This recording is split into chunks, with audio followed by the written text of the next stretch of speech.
Hello everyone, I am Dr. Wajid with another video on ECG. So this is the ECG which we are going to discuss today. But before starting the discussion, as always, take a moment to note down the findings and diagnoses with yourself. And at the end of the video, compare your findings and diagnoses with what was discussed in this video.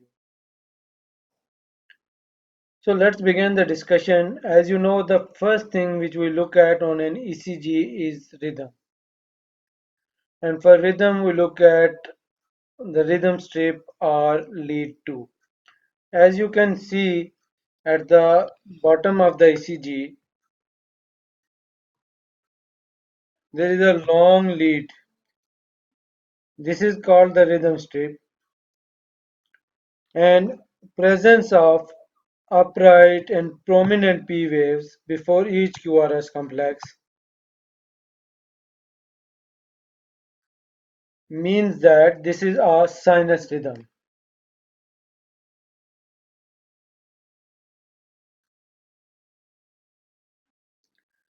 Another thing which you can note is that the P wave in this case is biphasic, as well as the duration of P wave is more than 2.5 small square. Similarly, in lead V1, the P wave has a broad and deep negative terminal. The presence of broad P wave, which is more than 2.5 small square in lead 2, or a negative terminal of P wave in lead V1, which is more than or equal to 1 millimeter deep or wide, is indicative of left atrial enlargement.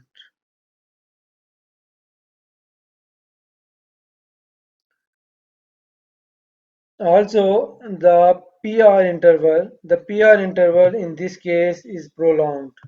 It is more than 5 small square or 200 millisecond. So this is first degree AV block. The next thing is heart rate.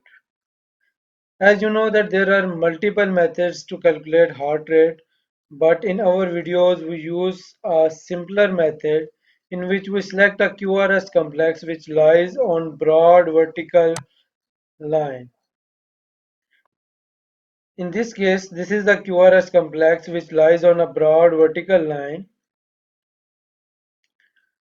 So to calculate the heart rate, we will count down the number of large boxes between this QRS complex and next QRS complex.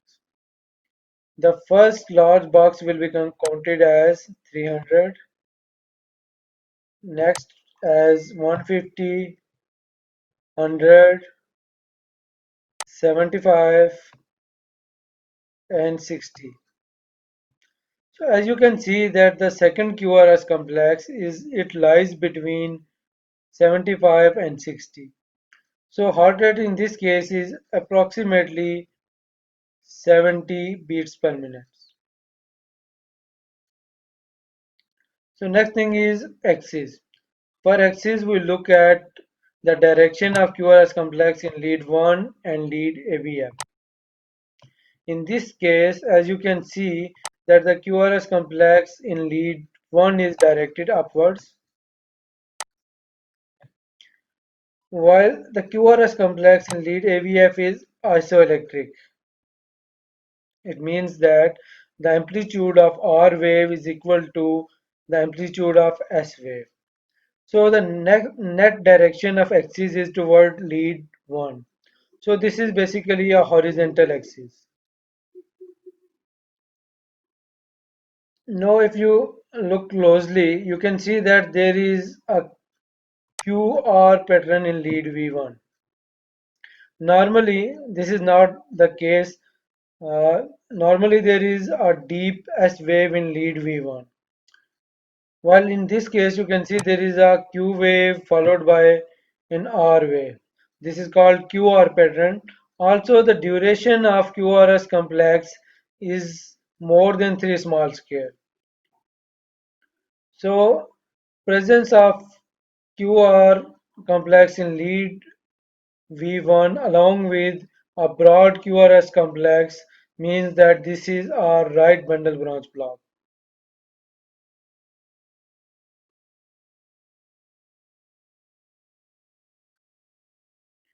Also, you can note down that these Q waves, these Q waves extend from V1 to V5.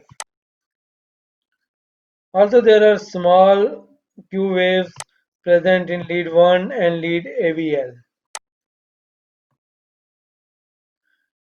As we know from our discussion on previous videos, the presence of Q waves in multiple leads indicate history of previous MI. Similar is the case in this ECG, where there are Q waves from lead V1 to V5 along with 1 and AVL.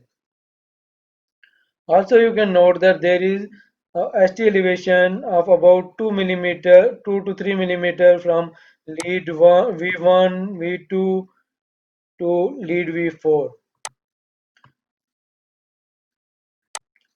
Rather in lead V2, V3 and V4, you can see that there is ST elevation of about 4 to 5 millimeter. So the presence of Q waves along with ST elevation indicates presence of LV aneurysm. So in this case, the patient had a LV aneurysm on echo. Another important finding on this ECG is presence of prominent R waves in lead V6.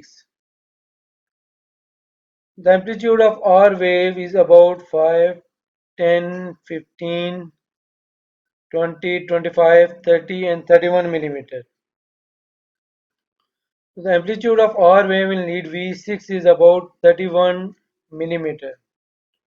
So as per Romit estate criteria, the presence of an R wave in any of the pericardial lead of 30 or more millimeter is indicative of left ventricular hypertrophy. Also, you can see that there are T wave inversions with ST depression in lead V5, V6 and inferior leads, that is lead 2, 3 and AVF.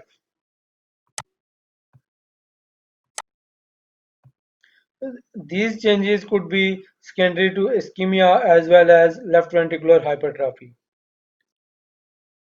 So, if we sum up the findings in this ECG, there is sinus rhythm with heart rate of about 70 beats per minute. There is left atrial enlargement, prolonged PR interval which is fixed and is indicative of first degree AV block.